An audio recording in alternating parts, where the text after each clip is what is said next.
I've been waiting for this. Yeah. Hello, everyone. Welcome back to Just Swallow the Pill. This is the season finale, and I am here again with my special guest, Sasha Simmons of 731 Podcast and motivational speaker. And young Sash, she be having bars and stuff. She be having bars. She said she ain't got nothing for us today though, so we're okay with that. But y'all can get my mixtape later. Okay. So make sure you follow her on Instagram at the Sasha Simmons, and make sure you find her podcast on Google Play and on Apple Music. And again, it's 731 with Sasha Simmons. Okay, so last week, if you missed it, we had a very great conversation. Yes, indeed. About the power of prayer. Yeah. And how, you know, myself, I prayed and hollered for God to just come and just help me and give me the answers I needed, and he showed up very calmly and let me know what I needed to do.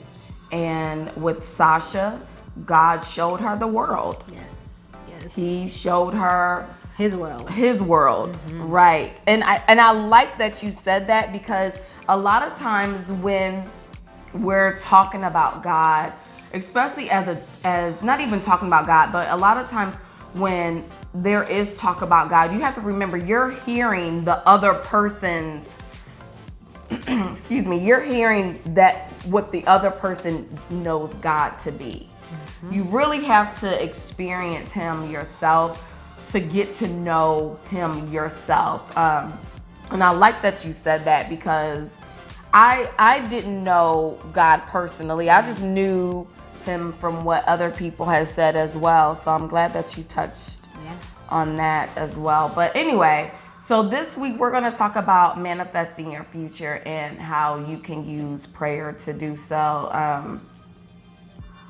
How did you I love this topic, and it's I'm gonna tell you, I believe in the law of attraction, which is manifestation, essentially.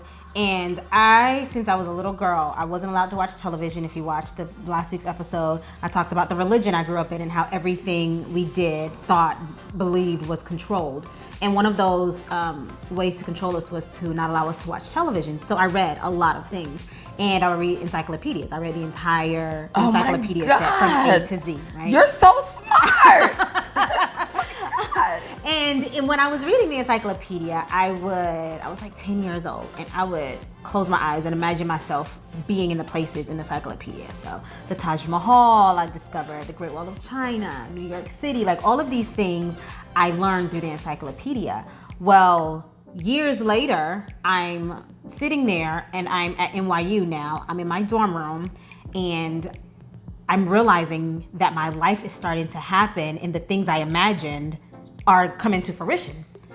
And I get scared. I'm thinking, oh my gosh, do I have superpowers? Because one of the things I had imagined was going to New York to study specifically, and I'm living in this penthouse in my head when I was like 13 years old, and I had this boyfriend who he didn't know me at the time, but he ended up being my boyfriend while I was at NYU. That is so crazy. It was all in my head, right? And so I'm sitting there with my legs crossed, unpacking my stuff, and it's just all hitting me, like NYU and the guy that I was dating at the time, and I got so terrified. I had never heard of the law of attraction, never heard about manifestation, didn't understand that. All I could think about was, oh my gosh, do I have superpowers? I had heard about Matilda by that point, and I was like, oh my God, am I like present day Matilda or something? What is happening to me? And later on, I learned about the law of attraction and how to manifest things, and I realized that from an early age, that was me manifesting the things that I want in life, and that was my first experience. I would go on to do much, much more as far as manifestation, which I'm sure we'll talk about, but that was my first encounter with the realization of me manifesting things in my life.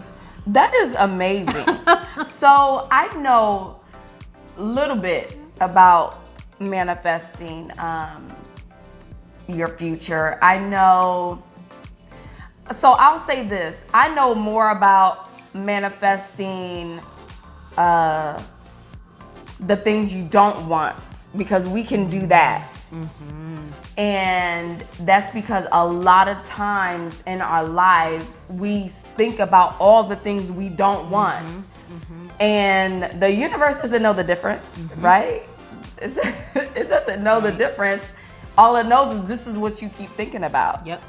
And so it will send that to you. I remember my fear. So this is actually funny. One of my fears was that I would get divorced for no reason.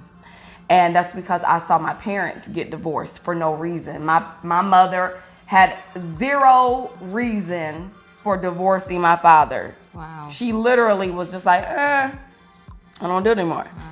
And years later, I divorced, and my husband said to me, I don't want to do it anymore. Wow.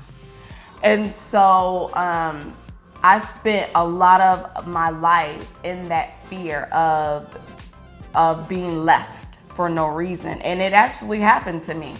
Now, of course, there are other factors around that, but essentially, yeah, you know, from my perspective, I was divorced for absolutely zero reason. So now that I'm all the way up in my 30s somewhere,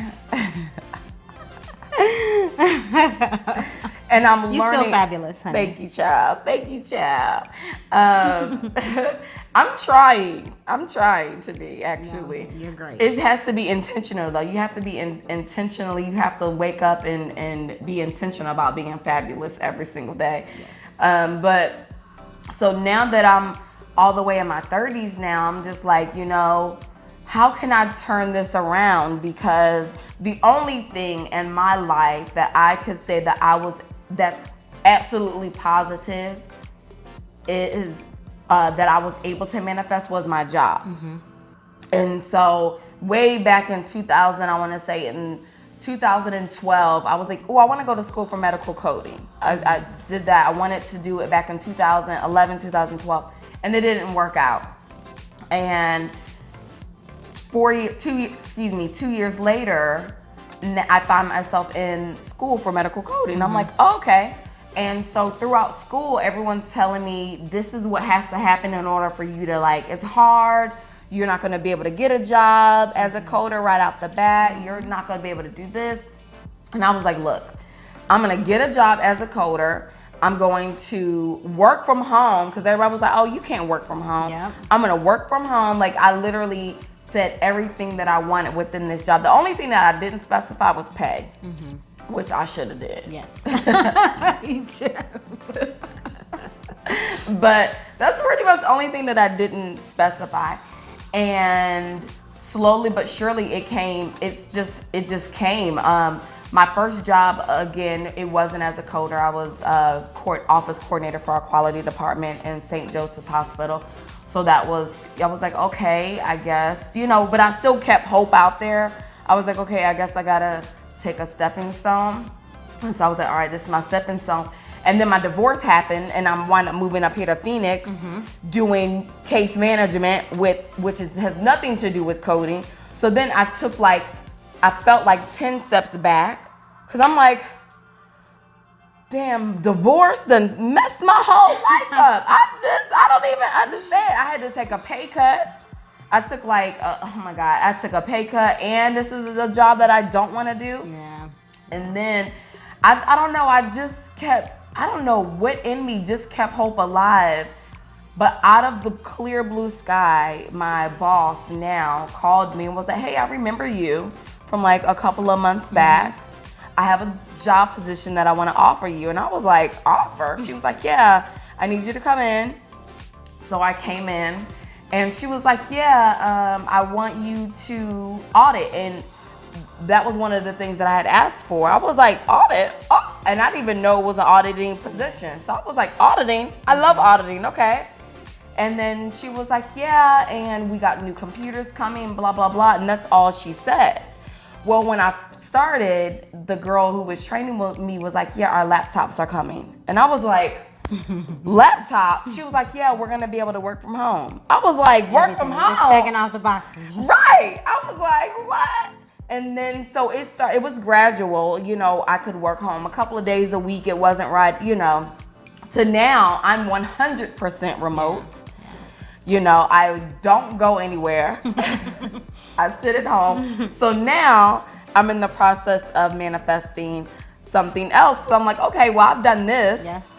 So now it's time for us to elevate. You know, it's so interesting because we live in a society that has programmed us to believe that we cannot receive the things that we want. Right. There's no way you're going to get it that way. It's not going to come to you. Life doesn't work like that. How many times have we heard that, right? A lot. When God actually wants to give us the things we desire. It says it. We've been here since we were little. God will give us the desires of our hearts, right? But yet, we have professors that will tell us that. We have dignitaries who will tell us, get a reality check. Like, that's not the reality. Right. And so I know for me, when I started to really tune into manifestation, I was very candid with people and I told them, your reality does not apply to me. Your limitations also don't apply to me. I love so that. Don't tell me that. Right? I love that. And I believed it. Like, it wasn't just something that it wasn't even just me writing something on the wall and just reading it every day. Like, it was a core belief of mine, right? And so for me, I'm going to tell you how I got into motivational speaking. Okay. I knew there was something I was supposed to be doing in my life. I wasn't sure what it was,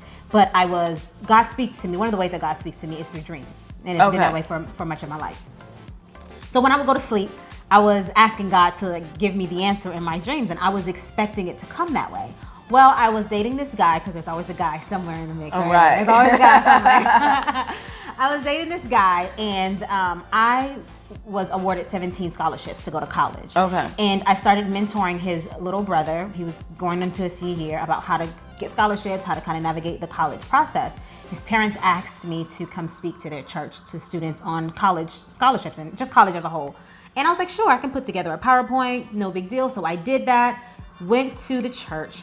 And Brandy, the moment that I stepped on the stage, it was like, like that moment that I knew. But I still wasn't a speaker. But that you weren't going to stop me. So I started telling everybody who would listen. It didn't matter who you were, at the grocery store, at the mall, at the gas station, that I was a motivational speaker. Every single person who would talk to me, we could have been talking about the weather, the sports. I somehow figured out a way to say that I was a motivational speaker. Right. Word got back to the vice president at the college I was doing my graduate work at, UNF, and they called me in because they were looking for a speaker to speak to this event where they were having 500 of their top donors. And I went in, told her my story, and when I got finished, I said, when will you let me know? Well, I hear like in a week or so, and she said, oh no, it's you. We want you, it's absolutely Oh you, my right? goodness. Fast forward 6 weeks later, I'm standing on stage, 500 millionaires in the audience. Here I am, this girl who's now speaking to this huge audience of people. When I got finished, there was a line of people waiting to talk to me. Now, when I look back at the footage, I'm like, oh my God, I messed up so much, but I absolutely manifested that. Right. By just saying it over and believing it over and over. But you messed up to you though. You didn't mess up to them. Correct, yeah. So True. really, you didn't even mess up. For real. Yeah. Because that was, and we conjured that up in our own head. To them, they didn't know you messed up at all because you kept going. Your flow was nice. Yep. Nope. You're right. And so I just say that to let people know whatever you want in this life can absolutely be yours. And that's the reason I go so hard on creating your life.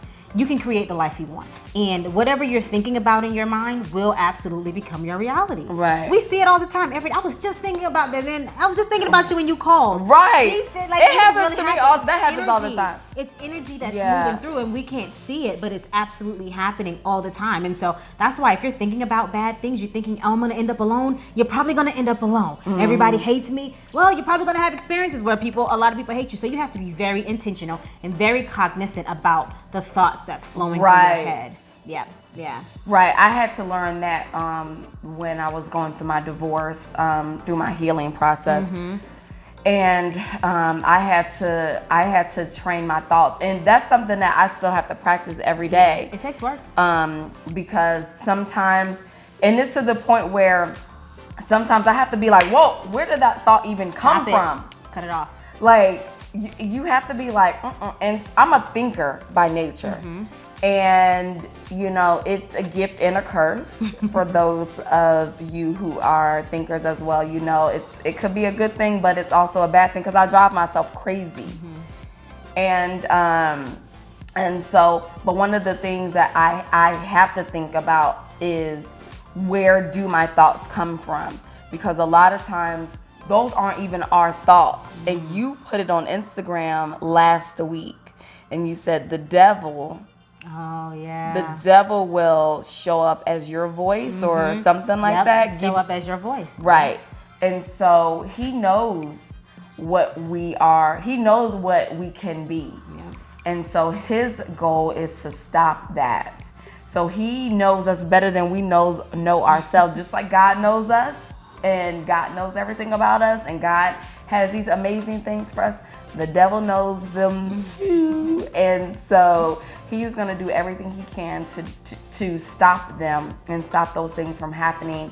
And if that means he has to show up as you in the mirror, in your head, he is going to absolutely do that. So you have to, and it's hard though. It's hard work. You have to control it. It takes literally every day of your life you working on it. And I actually just had a podcast where I was talking about that, where when I have these thoughts, because it happens to all of us, right? Nobody's excused or exempt from it. You have to stop yourself in the moment. When you become consciously aware of what's happening, you have to stop yourself and pivot and go back on track, like intentionally every single time. Because if you feed it, it can and will manifest. Yes, and so that's actually one thing that I'm in that part of my healing process where I want to, because I know I can, I've seen it. I know I can absolutely manifest certain things. And because I know I can, and because I've done it, I want to do it in other areas of my life.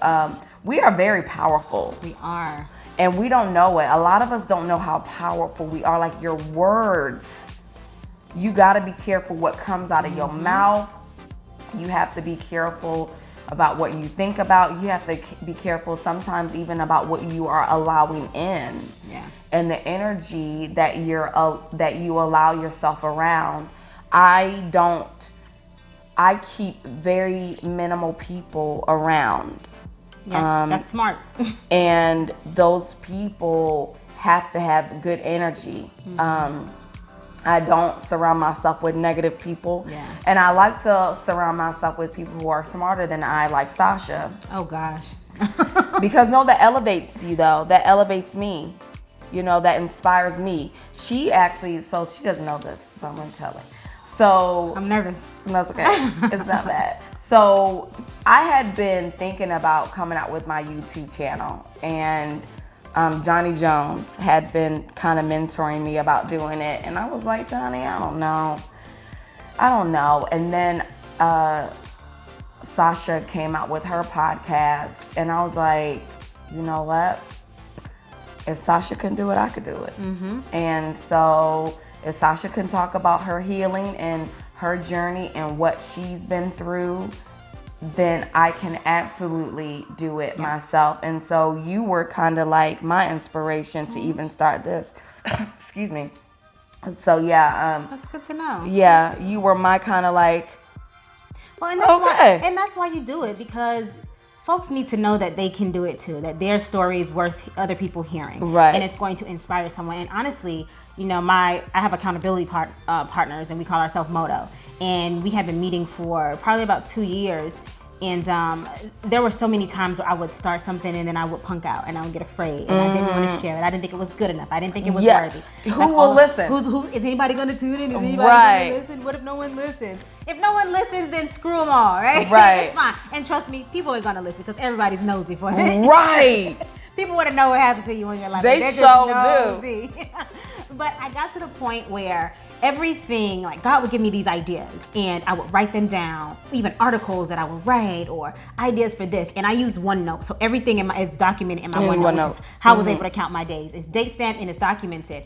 And then I would start seeing it in the world. It would pop up in the world. And I'm like, I did that. And I would go back. Some of my dates were back to 2012, 2014. And I would share with my team. And they were like, Sasha, you have to stop doing that. And I think the straw that broke the camel's back, it was an article that I had written that was like 10 times better than the article that was published. The title was almost verbatim. My date was like from 2016. And this date, it happened in, I think, 2017 or something. And I shared it with our friend Ebony. And she was like, wow, Sasha. But I couldn't get mad because I didn't act on it. I did nothing with the tools that I had been given, with the talent that I had been given. I did nothing with it. I effectively buried it. And so I told myself, you know what? I'm going to start 7:31. Stop doing that. Yeah. I'm going to stop doing this. I'm going to start 7:31 and I'm going to stick to it no matter how embarrassed I get. I have cried no matter how many times I mess up. I have messed up. Child. All these things. Who you telling? I have recorded episodes and there's nothing there. Like, all these things have happened, but it's a part of the growing process. Yes. And it's necessary. And you know, I this is my baby. Like, let me tell y'all, I dream about Just Swallow the Pill. I literally don't have, this is the only thing in my life that I absolutely make time for. Like, I mean, of course I do other things, but this takes, it's work and then Just Swallow the Pill. Like, I have to do this. Like, this is just something that I just feel like this is my baby. This is me. And so I completely understand how you feel about your podcast. And that's also a part of manifestation. And I think people miss that key point. Prioritization is a part of manifestation, because if you're not prioritizing the thing that you say you want, you don't deserve it.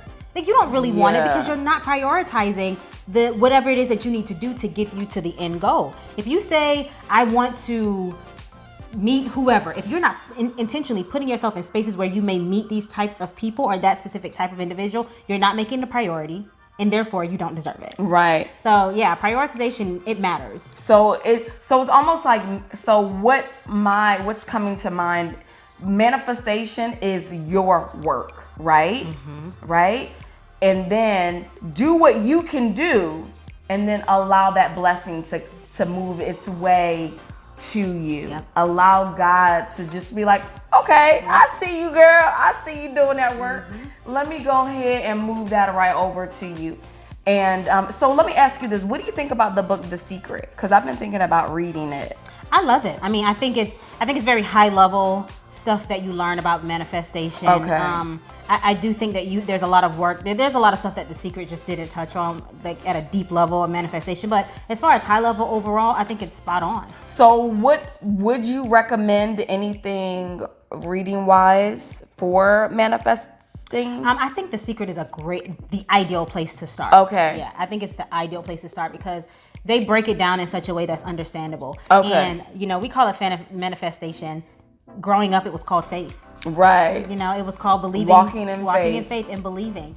And it's interesting because messaging sometimes help people understand things better. So the Secret is all about the law of attraction, and it kind of helps you understand that law and how that law works. And why, one of the examples they use is why when you think about an elephant, it doesn't pop up in your living room, right? Because there's this time delay there, and how the fact that the universe doesn't understand the word no, which is why if you say, I don't want this, you're going to get exactly what you don't want. Because the universe doesn't know the difference. Yeah, it doesn't understand no. So you only have to say what it is that you want. I think it's a great place to start if you're looking into learning how to activate the law of attraction. So that book is called The Secret. And if you guys, I'm sure they have it on Amazon, Kindle, Amazon, whatever, but I'm thinking about reading it. I know I get little bits and pieces from it from Pinterest because sometimes I get, I do my affirmations in the morning, and I'll just look on Pinterest and pick out what, some affirmations that I want to say. And sometimes, most of the time, some of the secret blurts will pop up, and so I'll be like, oh, okay. And then I found it was a whole book, and I was like, there's a whole book and a documentary on it as well. Really? The documentary is exceptional, in my opinion. Yeah, it's like on Netflix or Hulu. I'm gonna look for it today. Yeah, we're gonna look for that. So there is a documentary called The Secret on Netflix or Hulu. Look for it. And then there's a book, and then I'm gonna start to read it. I feel like it's something that I need. It's really good. I'll tell you another book that was really helpful for me in my journey, The 4 Agreements. And I know I posted it a while ago. The 4 Agreements shifted everything in my life for me. And it's about accountability. And it's about, like, for example, one of the 4 agreements is always do your best. Something very simple that you've always heard about. But it just break it down into these 4 agreements with yourself. And it's all about you looking at you, because we're in a world where we're always looking at someone else. Like, who caused me to experience this pain? You. When you want to manifest, when you want to create your life, it's not about you. It's all about me. What I'm doing, how I'm positioning myself, how I'm responding. Focusing on yourself. Focusing on you. The time that I'm investing in me and the things that I want in my life. It's Right. all about that. And that's a lot of, and honestly, this season we touched on that. So Ebony was here and we talked about accountability. And then Annika was here and we talked about focusing on yourself and how if you, especially during a breakup or during a separation or during a divorce, you know, it is very easy to point the finger and play the blame game. It is easy to just, you know, this person hurt me, this person did that, but understanding that you had your role and you have to be accountable for the role that you played in the situation. And honestly, the more you focus on yourself, the less you're focused on that other person. And the less you're focused on that other person, the better you will feel. Yeah. And you know, to add on that about us looking at the other person, I remember this, and I love to talk about this. When I was about maybe 12, 13 years old, I was in the kitchen cooking with my grandmother, and she had made beans or something, and I put the beans in this Tupperware, and I was trying to put a lid on the Tupperware, and I was trying to get the lid to fit, and it just wouldn't fit. And my grandmother was stirring something in the pot, and she must have looked at me, but she didn't even glance up, and she said, it's not working because it doesn't fit. Right. And so it looked like it fit. It looked just like the red Tupperware top that looked like it belonged on it. So everything to my eyes looked like it was the right thing, but it just does not fit. And sometimes when we're in these relationships, or we're exploring relationships with individuals, they're just not a right fit. And that's not a problem of you. It's not a problem of the other person. It's not the lid for your container. But if you try to force that lid on, right, its purpose is to protect the contents of it. It's gonna pop off, and it's gonna create an entire mess. Yep. Right? So when you have these situations where you think somebody is your lid and it doesn't fit, don't get mad. Like, I wasn't upset with the lid. I didn't get mad. This lid doesn't fit. Maybe you gotta do some work and wash out the lid that is supposed to fit for the thing. But I had to do that, and I had to learn that it's not about the other person. It's not, or it may not even be about me. Maybe we just weren't a good fit. Right. And that's okay. Right. And that's why I tell people too, when they say, oh, like after a breakup, you know, the cliche, oh, it's their loss. But no, it's not. It may not be. No, why does it have to be their loss? Like, whenever I have let go of someone, I don't feel like I lost anything. Nah, I'm good. I'm good, bro. Right. And so I don't look at breakups that way anymore. You know, I'm like, it just wasn't a fit. This person made the decision that they made for them, or I made the decision for me. And this was the best decision for me. And I don't know about you. I've never gone back to anybody that I felt like, you know, oh, that's not a person for me. I've never double backed around. Have you? Not trying to start a relationship with them. No. Yeah. Okay. No. So no, it's not a loss. Yeah. It's not a loss. It's just, it wasn't a fit. I have had them all try to come back to me though. Which is, you know, that's just what men do though. I don't know why men do that. I don't know. I don't know why men let good things go. But I guess we all have different stories and different journeys to experience. And if you held on to me so tight, I wouldn't have been able to explore. Like, I don't know who I would be if I wasn't divorced. Like, I don't. So you appreciate it. I do.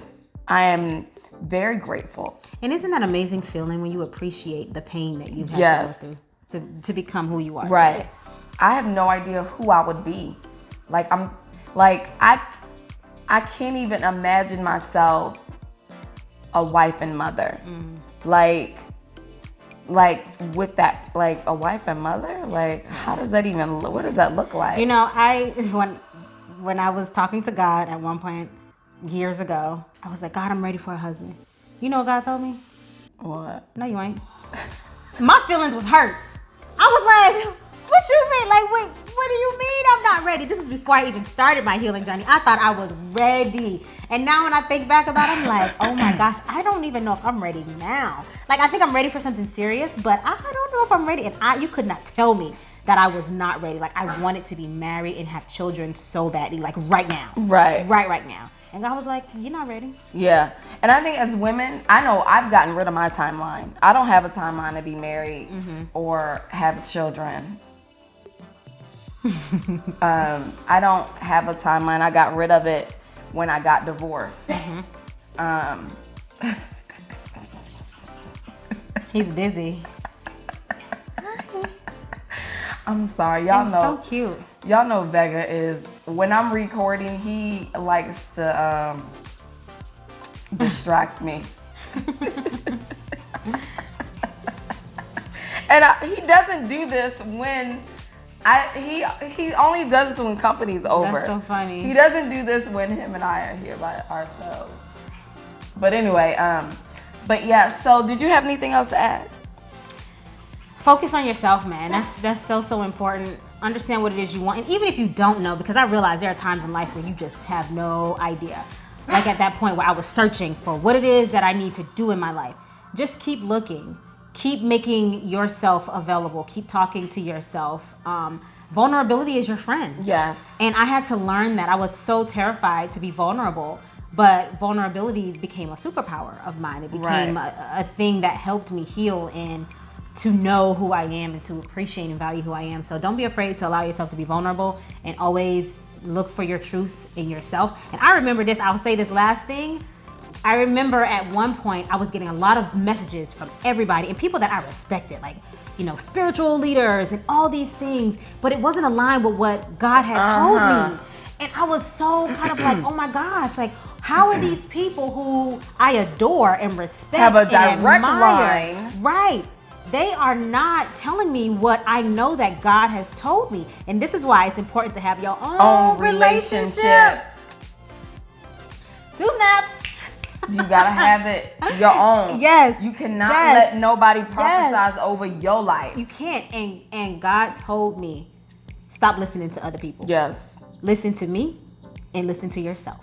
And when I did that, everything else changed. Like everything was for the better because folks was telling me, oh, you shouldn't do this, you shouldn't do that. Maybe you should do this, and it just wasn't aligned. But they didn't know what God had told me. Right. They didn't get the message. Of course not. So listen to God and listen to yourself. And that's just not even with, you know, your life. That's if you are looking to break up with somebody and your friends are saying, no, he a good man. Go with your gut. Yes. If your gut is saying something is not right and you need to dip, it ain't right. Exactly. If your friends are telling you to leave a man and your gut is saying, no, stay with him. Like, we got to stop listening to our friends. And it doesn't even really have to do with them being single or married, because I've had married friends give me horrible relationship advice, and I've had single friends give me excellent relationship advice. So it's not even about whether the friend is single or married or whatever the case may be. It's just more or less about it's not their experience. Right. They're not in your relationship. Right. They don't know what you're feeling. And I actually had an experience with that. So last year I was in a relationship with someone, and I knew, Sasha, something wasn't right. We always something was not right. Every day, like, my spirit was uneasy every single day, surrounded around the thoughts of this person. And I would talk to my friends about it, and they would tell me, Brandy, he's a great guy, and he's really done the work, and he's changed. And no, I think it's you. Like, I've had friends just be like, it's you. You need to check yourself. And lo and behold, I was right the entire time.